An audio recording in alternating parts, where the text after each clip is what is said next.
Bolu, interesting times we find ourselves both home and abroad. Well, what do you think of the Israeli military's decision to escalate airstrikes on Gaza, especially given the significant civilian casualties that are being reported?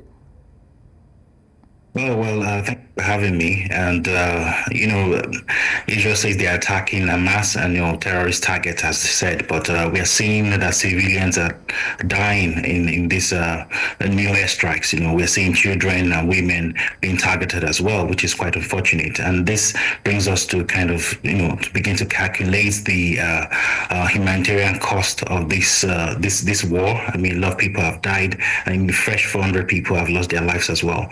So this decision of Israel to restart airstrikes will attract condemnation from the international community and international organizations, and it's just increasing and piling up the sufferings of Gazans, which is pretty unfortunate. I think the timing is quite wrong, being that is the holy month of Ramadan, but Israel doesn't seem to care much about this issue and just wants their hostages released. And I personally do not think that pursuing military action in such a brutal manner is the way to go.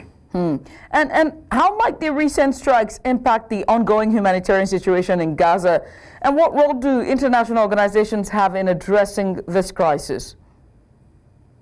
Okay, the strike has made the situation worse, and what we might begin to see that is for international organizations to begin to call for ceasefire in a stronger term. And right now we see that the hospitals are already struggling with injured people.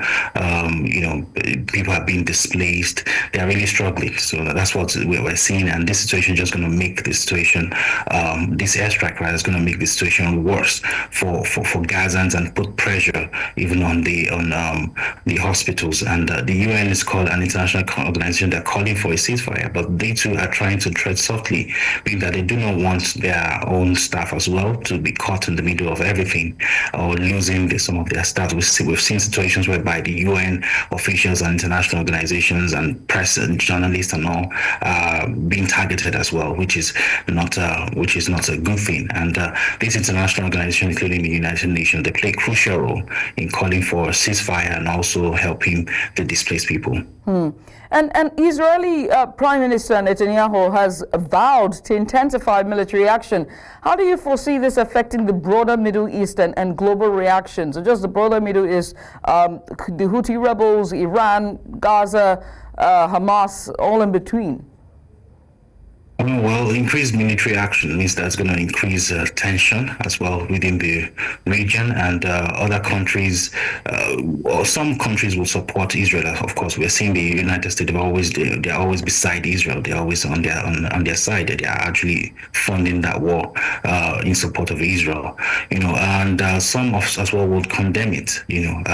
Each party, in each warring party, definitely have their own team, their own supporters. So it will affect definitely the relationship of Israel with other Arab nations. It might actually aggravate the anger that the Arab nations are currently having towards Israel. It might increase the resentment.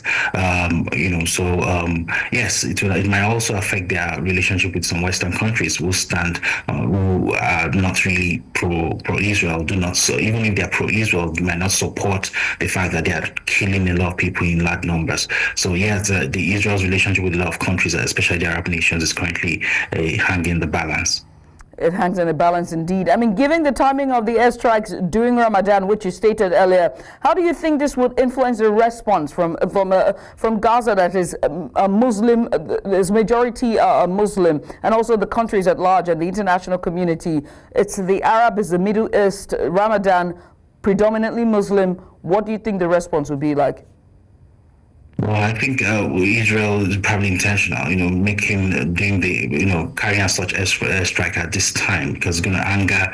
I think it's just to anger the Muslim community, and that's going to lead to stronger condemnation and, of course, resentments towards Israel.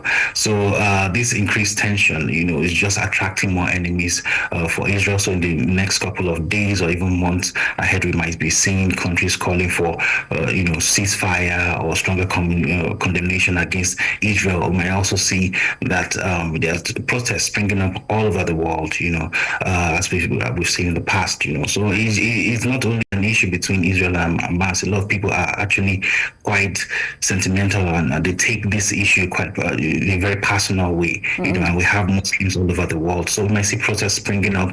Hopefully that doesn't happen, but there's a chance for that. So I feel that Israel may have, tried diplomacy first, try and have a conversation before just resuming airstrikes that way. But so far, Hamas has not really responded in terms of military action, but they've condemned Israel's action for carrying out such airstrike, especially in this time and season. Well, Bolu, many thanks for doing this with us. I appreciate you for coming.